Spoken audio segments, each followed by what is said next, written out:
Karena kondisi kesehatan beliau yang kurang sehat. Jadi biasanya Ibu memberikan korpus ini untuk teorinya seperti yang lalu. Nah, kenapa korpus ini dia menjadi double di semester kalian yang kedua? Karena sebelumnya ada revisi kurikulum di mana computational linguistik itu include ke computational linguistik ditambahkan, dan karena dia mata kuliah baru, korpus include di situ. Ternyata masih muncul korpus linguistik di semester 2 karena semester ini peralihan antara revisi kurikulum yang lama dengan yang baru begitu. Nah, jadinya loh kok korpus lagi, mungkin seperti itu. Jadi akhirnya di mata kuliah di semester yang kalian lagi masih kena lagi korpus begitu. Yang sebelumnya 8 kali pertemuan oleh Pak Budi ya? Iya Bu, benar. Iya Bu. Iya. Iya. Kemudian yang Prof. Sucaya sudah berapa kali? Belum Bu. Oh, Sama sekali Bu. belum sama sekali. Iya. Nah, kalau yang Pak Budi sudah sampai di UTS-nya sudah selesai ya? Sudah Bu. Sudah Bu. Ya. Kemudian ini Prof. Sucaya. Baik, sedikit tentang, karena ini kan teori tentang korpus linguistik begitu. Nah, sedikit tentang itu sebelum kita beralih ke slide-slide berikutnya. Mungkin Ibu Sila, poin dari korpus ketika dia menjadi teori, karena korpus ini 3. Ketika dia menjadi metodologi, maka kita akan praktek, dan itu akan ketemu software-software korpus, lebih nyerempetnya ke computational linguistik. Kenapa menjadi bagian dari computational linguistik? Karena software-software yang terkait dengan riset kebahasaan memang masuknya ke sana. Selanjutnya, Bu Sila dulu deh. Perbedaan ketika dia menjadi teori dengan dia menjadi bagian dari metodologi penelitian. Kalau yang saya pahami adalah ketika dia menjadi teori, jadi kita itu paham bahwa korpus itu adalah sekumpulan banyak data. Ya. Fungsinya untuk apa, kemudian dia seperti apa tool-nya, itu yang saya pahami. Ketika metodologi, ternyata dia bisa dipakai untuk menyelesaikan sebuah masalah, berbagai masalah dalam linguistik. Itu sih Ibu yang saya pahami. Jadi saya menjadi paham ketika belajar Enken itu Ibu. Jadi sebelumnya kan masih awam banget nih saya, tapi ketika Enken waktu sama Ibu, jadi di situ pelan-pelan mulai mengenali, oh ternyata korpus itu fungsinya ternyata sangat besar di dalam bidang linguistik itu. Itu sih yang Ibu yang saya pahami. Oke, mungkin Meira mau menambahkan, Meira.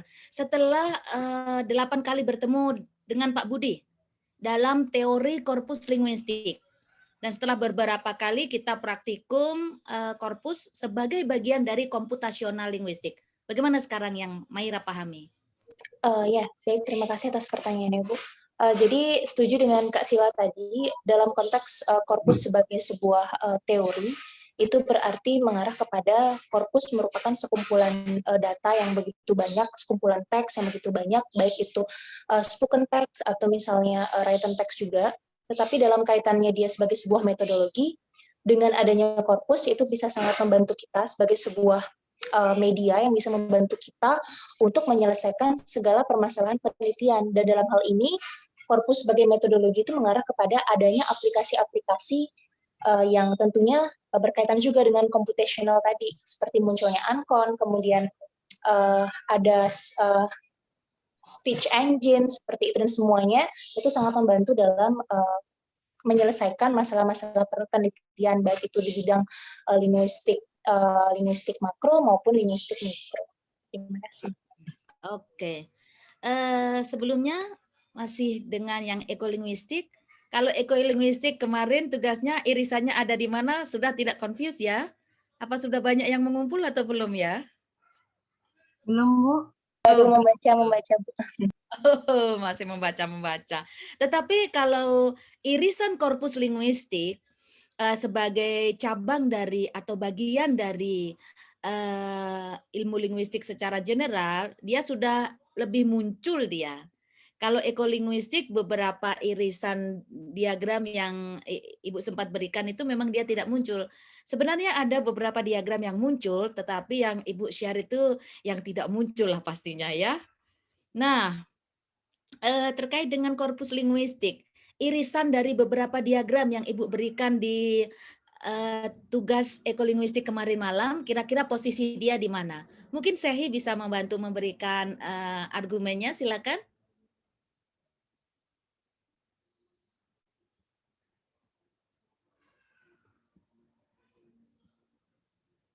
Halo?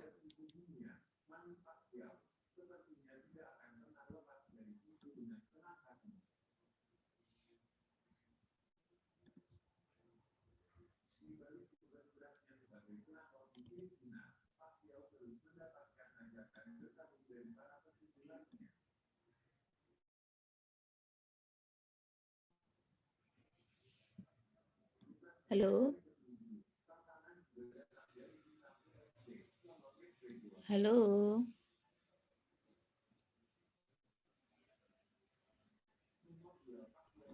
Halo? Oh, halo?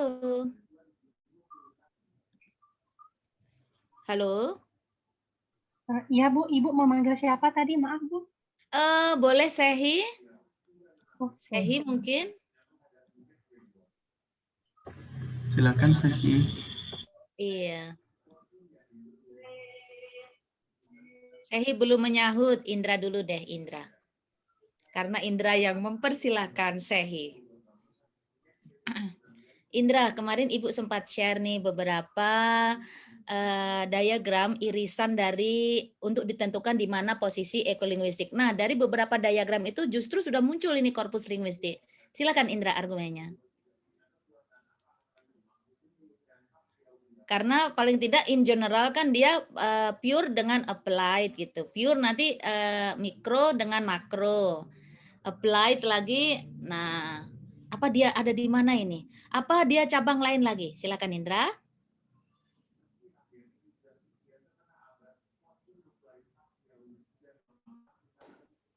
Oke Bu, saya coba memberikan sedikit jawaban atas pertanyaannya. Kalau ekolinguistik itu berada di irisan di bagian mana? Kalau saya coba lihat. Korpus linguistik. Korpus. Oh, bukan ekolinguistik Bu. Bukan, korpus.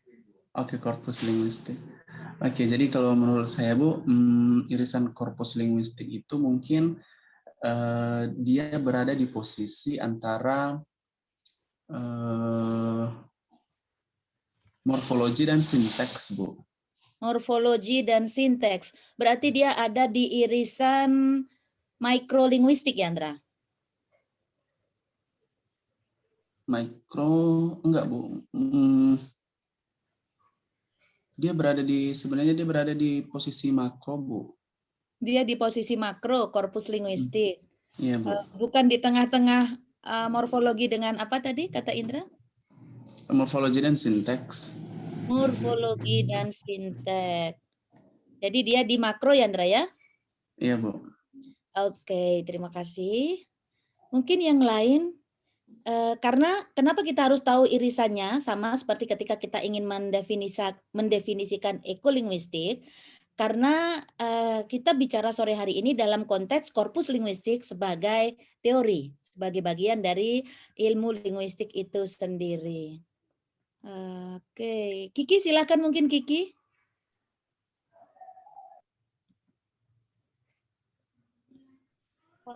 Jadi kalau menurut saya korpus linguistik ini masuk di bidang sepertinya apa ya Bu, applied linguistik kali ya Bu ya. Karena ini kan karena ada dua bidang di sini mengenai korpus yang dimana itu notabene-nya merujuk kepada digital atau komputer dan ada sub lainnya yaitu linguistik kebahasaan. Seperti itu Bu. Oke, terima kasih Kiki atas jawabannya. Satu lagi. Ini sekalian ngabsen, siapa tahu kalau dipanggil videonya on begitu ya. Rio. Selamat sore Rio.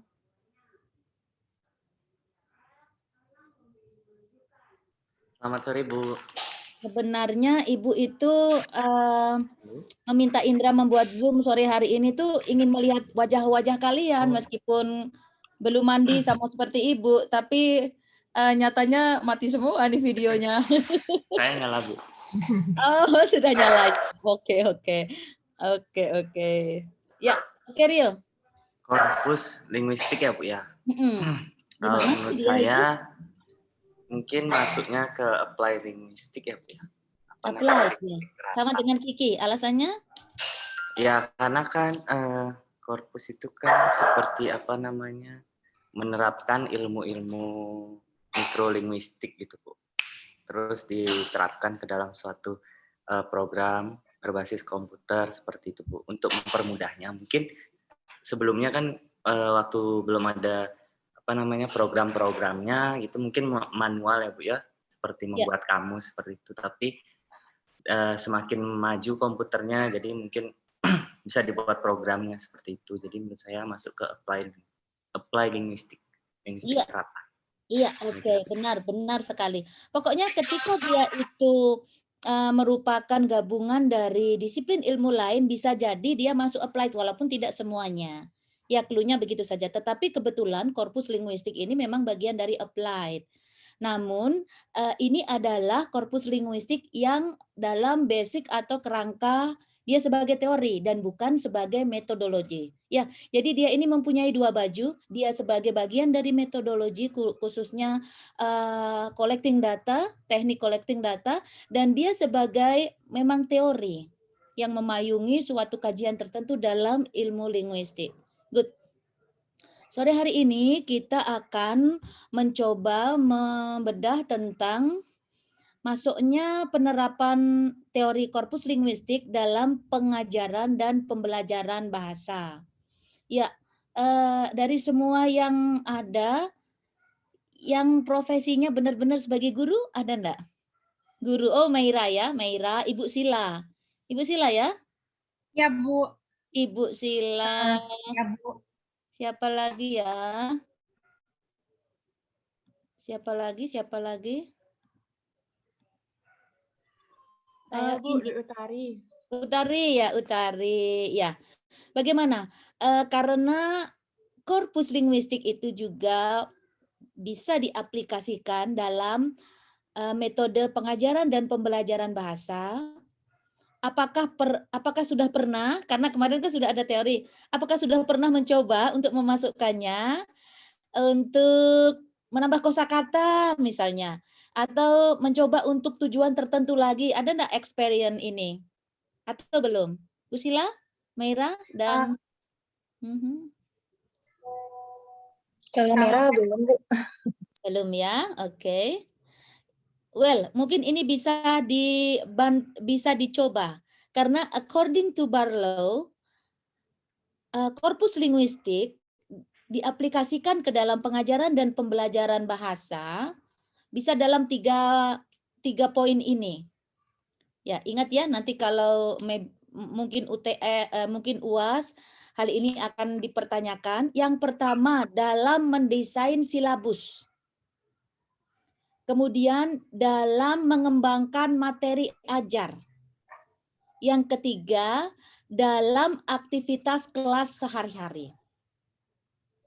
Nah, terkait dengan slide ini, Ibu sudah siapkan di Google, bukan di Google, di Moodle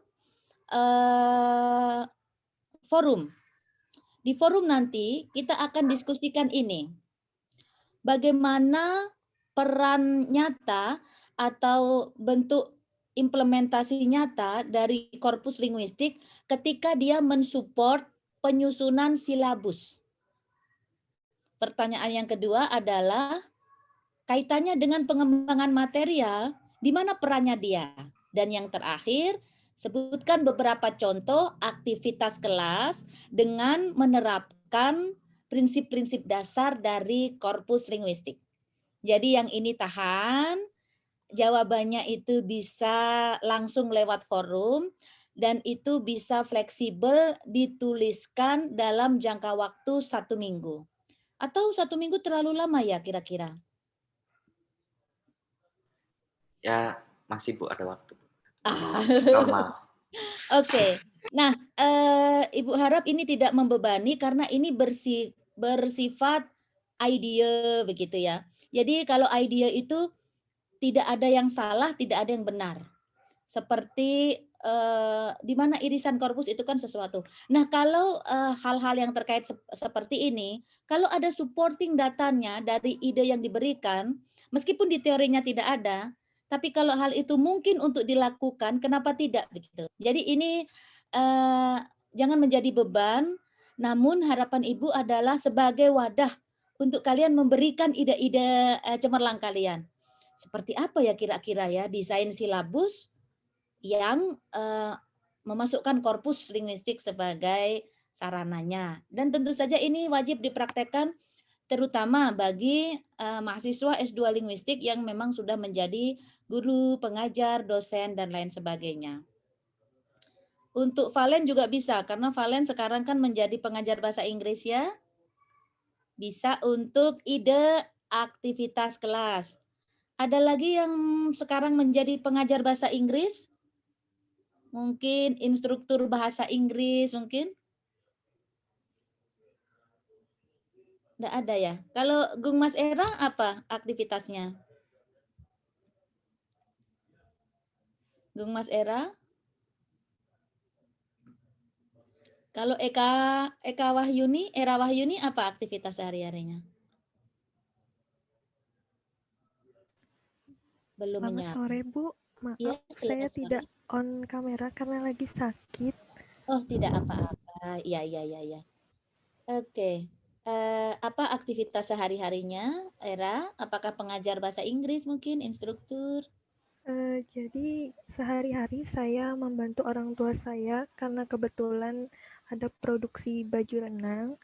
Jadi kita membuat baju renang sesuai orderan yang masuk untuk dikirim ke luar negeri. Seperti itu, Bu. Wah, luar biasa. Boleh nanti kalau ada teman-teman yang butuh pekerjaan, Era, tolong boleh dihubungi ya. Loh, kok malah itu sih Ibu ini. Luar biasa, Era. Eka Chandra Julika, kira-kira apa aktivitasnya? Apakah mengajar bahasa mungkin? Selamat sore, Ibu.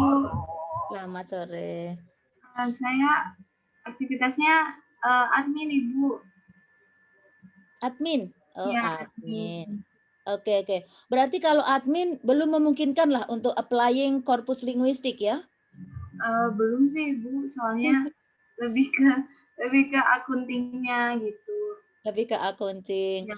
Oke, tapi ini pasti dan sangat pasti akan bermanfaat ketika nanti mengerjakan risetnya. Satu lagi Ibu mau menyapa. Di Utari, kalau di Utari aktivitasnya apa? Apakah ada memungkinkan diterapkan korpus linguistik di pekerjaan atau aktivitasnya yang sekarang?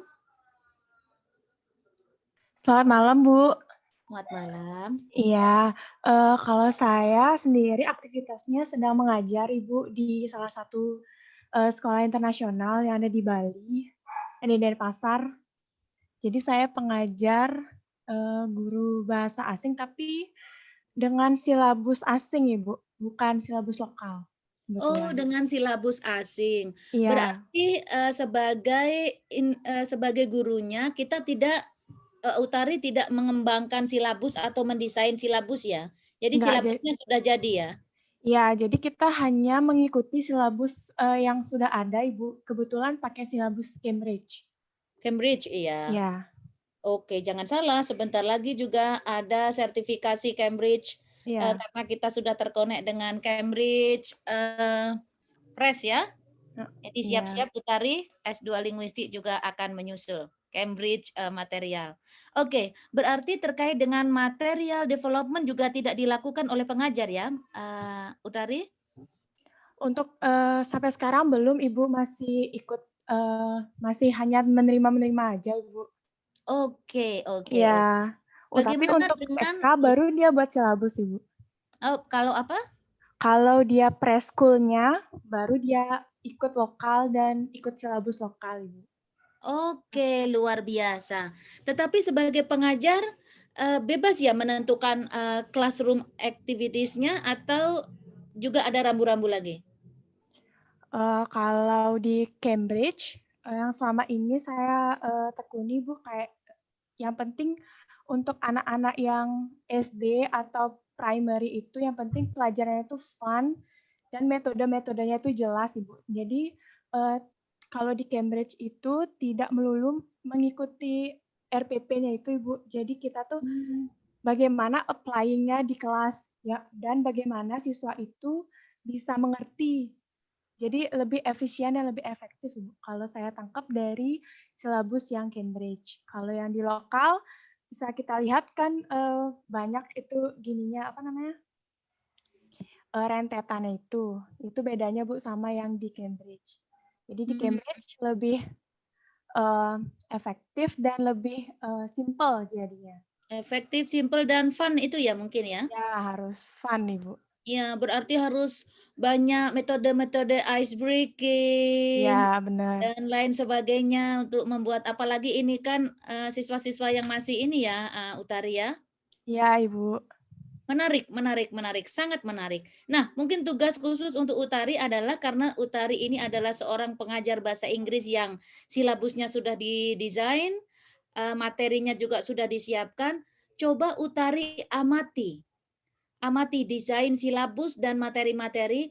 Adakah kira-kira kemungkinan diterapkan korpus linguistik di dalam desain silabus yang sudah ada? Oke, Utari? Baik, Bu. Mantap. Oke, baik. Sekarang kita akan melihat ketika korpus linguistik menjadi silabus desain, ini adalah beberapa hal yang memungkinkan untuk dilakukan. Nah, pada kesempatan ini, yang poin pertama, Ibu persilahkan kepada siapa ya enaknya? Kepada, tunggu Ibu pilih dulu ya, untuk menjelaskan. Ya, mungkin kepada Widi untuk menjelaskan poin pertama, kemudian poin kedua Utari lagi, karena Utari sudah mempunyai desain silabus, dan yang ketiga adalah Ibu Sila. Ketika korpus linguistik menjadi alat untuk mendesain silabus, poin-poinnya ada di slide ini. Saya minta dibantu untuk menjelaskannya. Silakan Widi dulu. Widi tampaknya bersemangat sekali dengan baju merah di sore hari ini. Silakan Widi. Ya, Bu, masih kerja. Oke. Saya coba Bu ya. Boleh. Kalau yang saya tangkap di poin nomor 1 itu the syllabus organize the teacher decision regarding the focus of class with respect to the student need, berarti silabus itu mengarah kepada kebutuhan-kebutuhan siswa di dalam satu kelas itu. Misalnya silabus itu mengorganize, misalnya kalau misalnya silabus berhubungan dengan pengajaran bahasa Inggris. Nah, di dalam satu kelas itu mungkin di silabusnya itu dibuat pengajaran bahasa Inggris tentang present tense atau apa. Jadi silabus ini berfungsi untuk bagaimana caranya seorang guru untuk memenuhi kebutuhan yang siswa di dalam satu kelas. Saya begitu. Oke, terima kasih Widi. Nanti baru penjelasan dari Ibu setelah 3 langsung ya. Utari, sekali lagi dong pendapatnya tentang korpus linguistik di poin 2 ketika dia membantu mendesain suatu silabus. Silakan. Baik, berdasarkan slide-nya ini, Bu, bisa kita lihat bahwa korpus ini berguna saat menghitung atau mengregister itu, jadi agar informasinya itu bisa lebih membantu dalam pemilihan pembelajaran, mungkin nanti dalam pemilihan metodenya itu, bagaimana planning selanjutnya itu. seperti yang kita tahu silabus itu kan rentetannya. Jadi poin-poinnya aja. Jadi nanti saat kita membuat choices planning-nya itu, kita sudah tahu nih metode apa yang harus kita pakai saat pembelajaran dan bagaimana cara implementasinya supaya nanti siswanya itu tidak bingung dengan pembelajaran yang telah dilaksanakan. Seperti itu, Bu. Terima kasih, Utari. Bu Sila, maaf sekali lagi dong, karena ini benar-benar sudah guru yang sudah senior ini ya. Silakan, Bu Sila. Saya coba ya, Bu, minta Ya. tolong nanti koreksinya. Izin baca sebentar, Ibu, biar saya lebih paham. By conducting an analysis of a corpus which is relevant to the purpose of particular class, the teacher can determine what language item are linked to the target register. Mungkin seperti ini, Ibu.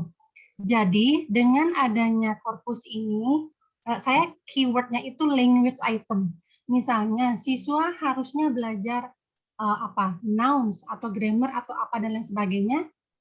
Korpus linguistik yang dipakai tool gitu, Ibu.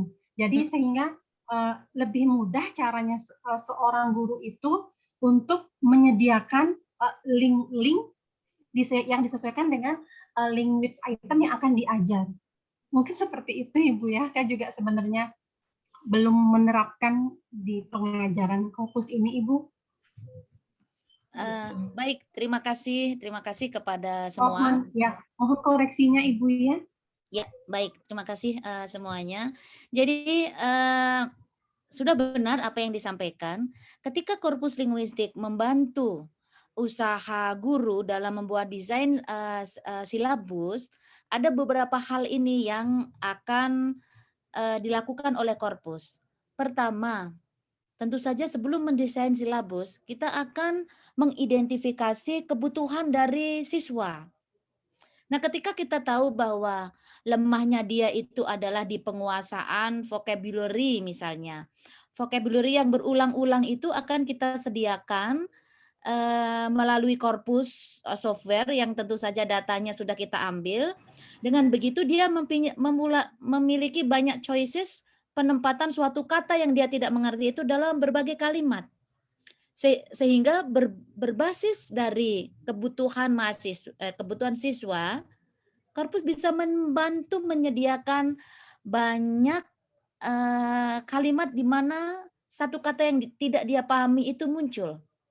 Dengan banyak muncul di beberapa situasi kalimat, dia akan lebih mudah untuk menangkap makna dan mengetahui prakteknya dalam beberapa kalimat, kurang lebih seperti itu. Sama seperti frekuensi dengan target registernya. Sebagai contoh, ketika dia lemah di kata any saja, nanti kita akan bermain kata any di slide berikutnya. Sekali lagi, karena korpus adalah software yang bisa menyediakan banyak data, maka dia akan menemukan beberapa fenomena dari struktur kata yang dimaksud. Sehingga akhirnya dia paham ini bisa untuk negatif dan tidak untuk positif dan seterusnya. Kurang lebih seperti itu. Good, terima kasih. Selanjutnya, material development. Ada 3 poin ketika korpus linguistik menjadi salah satu sarana untuk mengembangkan materi. Nah, kesempatan ini saya berikan kepada mahasiswa yang belum. Siapa ya? Apakah ditunjuk lagi atau langsung menjawab ya? Bagaimana kira-kira? Boleh dipahami dulu. Mungkin kami panggil David Perwira. David, selamat sore David.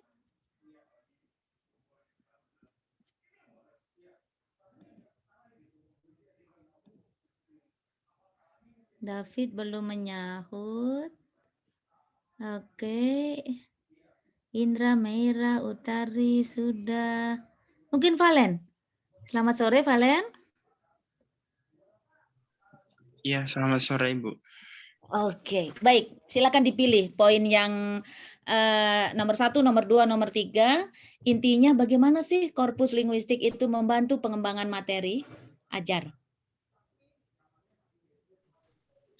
Baik Bu, kalau menurut saya dari poin pertama itu, katanya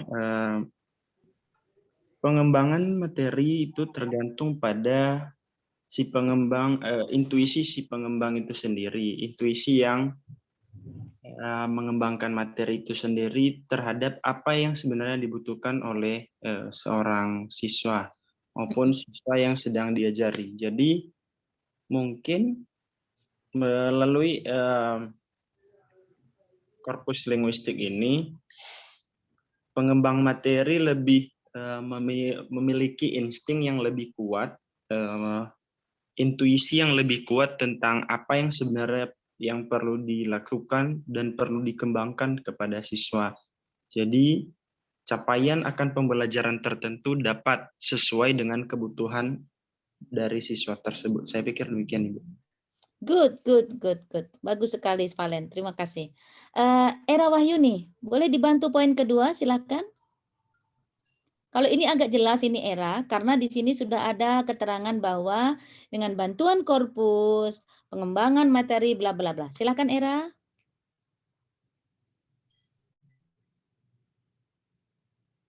Oh, Era nampaknya belum tersambung. Kalau begitu, sampingnya Era adalah Agung Mas Era lagi. Silakan Gun Mas Era.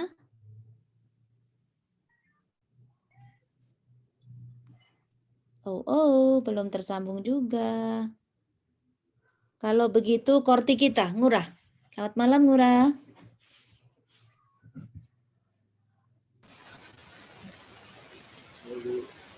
Selamat malam. Ya. Silakan, Ngurah. Opini Ngurah terkait dengan poin kedua, applying korpus linguistik untuk pengembangan materi ajar. Silakan, Ngurah. Yang kedua, ya. Saya akan mencoba ya, Bu, ya. Boleh. Mohon dikoreksi. Ya. Ya.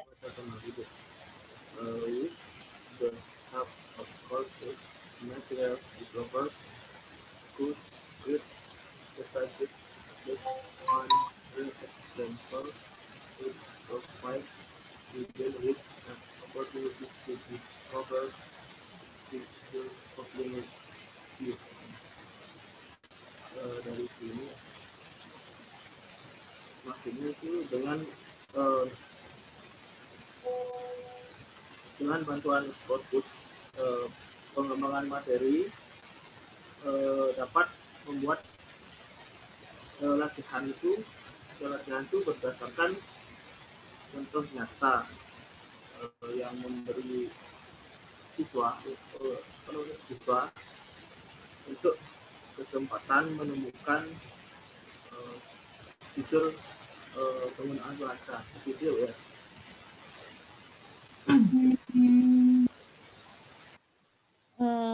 Ya, Ibu tidak terlalu jelas tadi karena seperti ada gangguan suara ya, Ngurah. Jadi baik, Ibu tidak tunjuk lagi, namun Ibu undang mahasiswa yang ingin memberikan opininya melalui chat di Zoom ini. Boleh, silakan. Karena kadang-kadang ada gangguan. Nanti silakan disampaikan lewat chat setelah Ibu share, stop share. Oke, sebenarnya masih ada satu lagi classroom activity. Kemudian nanti slide berikutnya teacher role and benefits, student rules and benefits, exploiting a corpus for classroom activity, dan exercise tentang kata any itu akan Ibu paparkan dalam pertemuan selanjutnya. Masih ada satu slide ini yaitu classroom activity. Classroom activity ada dua poin, bagaimana korpus linguistik bisa mengambil peran dalam membantu menciptakan classroom activity. Ya, terkait dengan classroom activity dengan satu poin tadi di material development, Ibu persilakan kepada mahasiswa untuk share idenya di chat, silakan.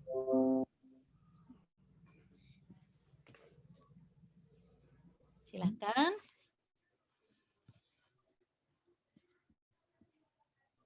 Kemudian setelah beberapa mahasiswa memberikan opininya lewat chat, Ibu akan akhiri Zoom meeting kita untuk kita akan bersama-sama ke forum memberikan detail dari ketiga aktivitas ini. Dan waktunya 1 minggu. Boleh nanti malam, besok malamnya lagi, dan seterusnya. Oke.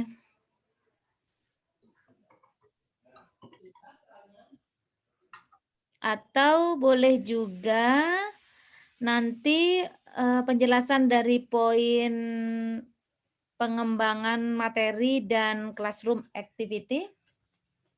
Kita boleh disampaikan langsung di forum ya.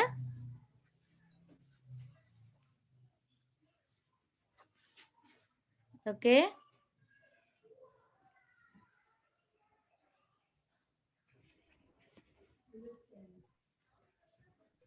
Baik, kalau demikian kepada semua, terima kasih atas perhatiannya. Sekarang kita akan mencoba untuk melanjutkan mata kuliah korpus linguistik ini ke forum. Silahkan berikan ide-idenya terkait dengan pertanyaan yang tadi sudah ada di PowerPoint-nya.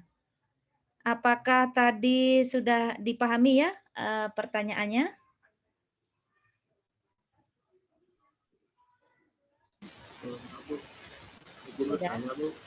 Ya, Nura. Nggak terlalu jelas sih. Ya, bagaimana?